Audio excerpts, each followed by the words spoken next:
সময় যা কারো জন্য অপেক্ষা করে না, কিন্তু ইতিহাসের পাতায় এমন এক ঘটনা আছে যেখানে স্বয়ং মহাকাল থমকে দাঁড়িয়েছিল। ভাবুন তো, আপনি এক রাতে ঘুমালেন, আর যখন ঘুম ভাঙল তখন পার হয়ে গেছে ৩০০ বছর। আপনার পরিচিত পৃথিবী আর নেই, প্রিয়জনেরা মাটির নিচে, অথচ আপনার শরীরে বয়সের কোনো চাপ নেই। আজ আমরা জানব পবিত্র কুরআনের সেই বিস্ময়কর ঘটনা, আসহাবে কাহাফ বা গুহাবাসীদের কাহিনী, যারা ঈমান বাঁচাতে সব ছেড়েছিলেন আর আল্লাহ তাদের উপহার দিয়েছিলেন এক অলৌকিক ঘুম। অত্যাচারী বাদশাহ দাকিয়ানুস, যে নিজেকে খোদা দাবি করত, কিন্তু কয়েকজন যুবক তার এই মিথ্যা দাবি মেনে নিতে পারল না। তারা বুঝল এই মূর্তি পূজার নগরীতে ঈমান নিয়ে বেঁচে থাকা অসম্ভব।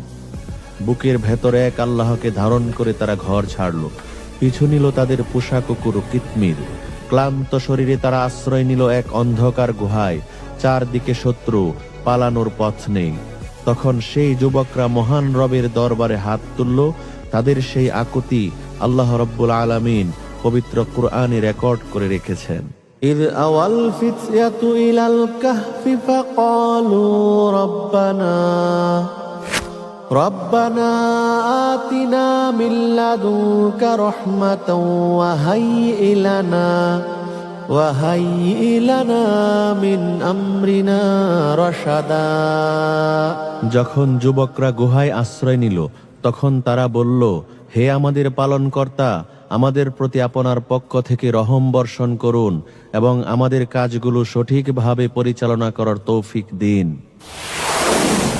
আল্লাহ রব্বুল আলামিন তাদের দোয়া কবুল করলেন, কিন্তু এক অদ্ভুত উপায়ে। তিনি তাদের উপর এক গভীর ঘুম চাপিয়ে দিলেন। একদিন নয়, এক মাস নয়, গুহার ভেতর কেটে গেল ৩০৯টি বছর। বাইরের ঋতু বদলায়, সাম্রাজ্যের পতন হয়, কিন্তু গুহার ভেতরের সময় যেন স্থির।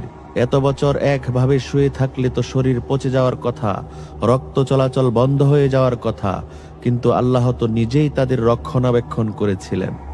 পবিত্র কোরআনে এই আয়াতটি শুনলে আপনি শিহরিত হবেন, কিভাবে আল্লাহ রব্বুল আলামিন প্রাকৃতিক নিয়মকে তাদের জন্য বাঁকিয়ে দিয়েছিলেন। ওয়াতারাশ শামসা ইযা তালাআত তাযাওয়ারু আন কাহফিহিম যাতাল ইয়ামিন ওয়া ইযা ওয়ারাবাত তাকরিদুহুম যাতাশ শিমালি ওয়া হুম ফি ফাজওয়াতিন মিনহু।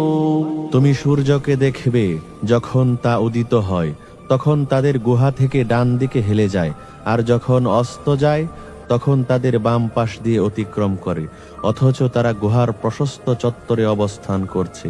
এটা আল্লাহর অন্যতম নিদর্শন। সুবহানাল্লাহ। আল্লাহ সূর্যকে নির্দেশ দিয়েছিলেন যেন তার তাপ সরাসরি তাদের গায়ে না লাগে। শুধু তাই নয়, আল্লাহ তাদের ডানে বামে পাশ ফেরাচ্ছিলেন যাতে মাটি তাদের শরীর খেয়ে না ফেলে। আর তাদের কুকুরটি সে গুহার প্রবেশের পথে দুই বাহু প্রসারিত করে পাহারায় ছিল, যেন এক জীবন্ত মূর্তি।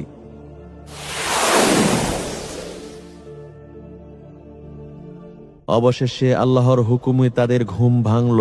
তারা ভাবল হয়তো একদিন বা তার চেয়েও কম সময় ঘুমিয়েছে। ক্ষুধা পেটে একজন বাজারে গেল খাবার কিনতে, কিন্তু বাজারে গিয়ে সে তো অবাক। এ কোন শহর? মানুষের পোশাক ভিন্ন, ভাষা ভিন্ন। দোকানদার যখন তার হাতের ৩০০ বছর আগের মুদ্রা দেখল তখন শোরগোল পড়ে গেল। সবাই বুঝতে পারল এরা সাধারণ মানুষ নয়, এরা সেই হারিয়ে যাওয়া মুমিন যুবক যারা ইতিহাসের সাক্ষী হয়ে ফিরে এসেছে। আসহাবে কাহফের সেই ঘটনা আমাদের শেখায়, ঈমান রক্ষার জন্য যারা ত্যাগ স্বীকার করে আল্লাহ তাদের কখনোই ধ্বংস হতে দেন না। সময়, প্রকৃতি, এমনকি সূর্যও তাদের খেদমত করে। আল্লাহ আমাদের আসহাবে কাহফের মতো মজবুত ঈমান দান করুন। ইয়া মুকাল্লিবাল কুলুব সাব্বিত কলবি আলা দীনিকা।